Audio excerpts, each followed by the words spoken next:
questions that come up for a young person. If you want to write great horror, be aware of what children respond to. So to write good horror, you gotta know your archetypes. And I love, I'm rereading Stephen King's Danse Macabre, and I love how he talks about the ghost story specifically being the Mississippi River of horror archetypes. Its capabilities to hold existential material. The questions of faith can be explored in horror. The anxieties of the afterlife.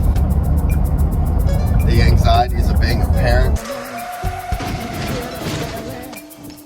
Too busy getting it done. But I saw your sister, little Juanita. She said, If you want to write great horror, and you're concerned with, well, how do I make my story feel like a horror story, read like a horror story, especially in this age where we're in this post-Stephen King world where we want to ground our horror in real life. One way to do that, one of my favorite classic horror tropes is at the end of the story, when the evil has been vanquished, it is revealed in the last scene that evil still walks among us. You see this trope a lot in vampire stories.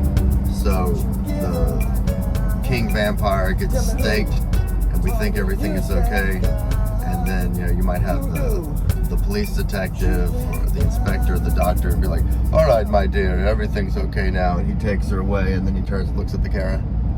He's got the fangs. The Thriller music video ends the same way. It's this idea that evil is never fully vanquished. We live in a fallen world, and evil will always be coming after us.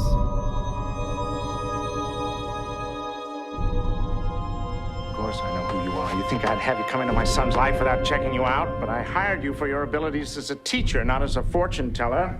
Now, don't give me any argument. The ice is gonna break!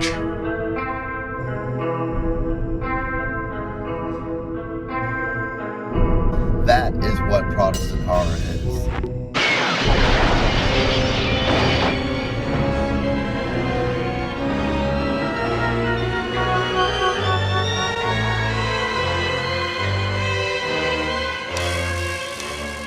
Throw away your cross, face the master, your faith against his faith. Could you do that? Is your faith enough?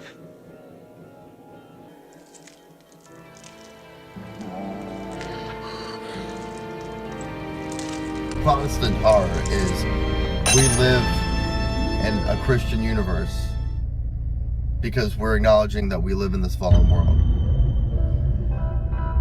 And there's something that keeps us coming back, something that keeps us thinking about these stories, because in the stories, evil is never fully vanquished. The end of Halloween, Dr. Loomis shoots Michael Myers out the window.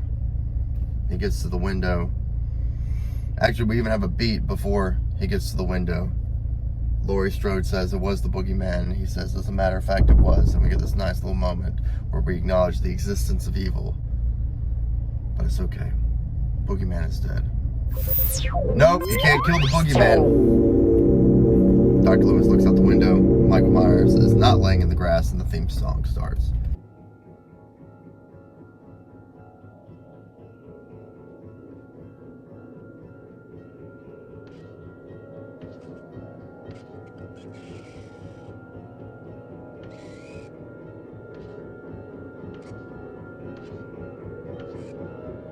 You get a story structure and a story shape that is just like straight rise. Everyone's celebrating happy, and it's a happy ending. And then the phone rings and it's Hannibal Lecter. So Silence of the Lambs, same thing. Same thing. And, that's the greatest movie ever made. You know what movie doesn't end that way? The Exorcist. Exorcist is kind of the opposite, because what you have with The Exorcist is Blatty inverts it. Ooh! But we're going to have to talk about that another day, because this video has been about Protestant horror. The next time you see me, you know what I'm going to be talking about.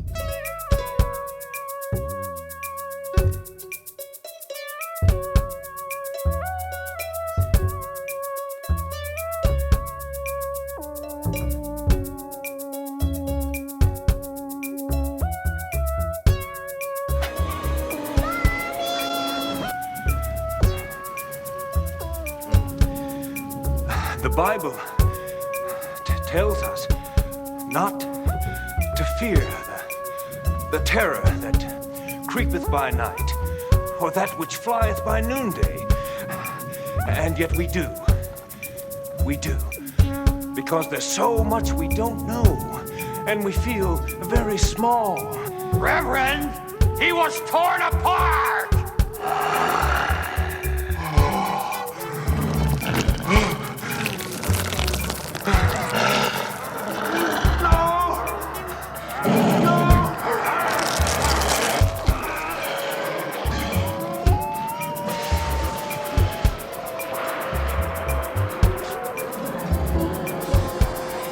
Will I see the man I never know?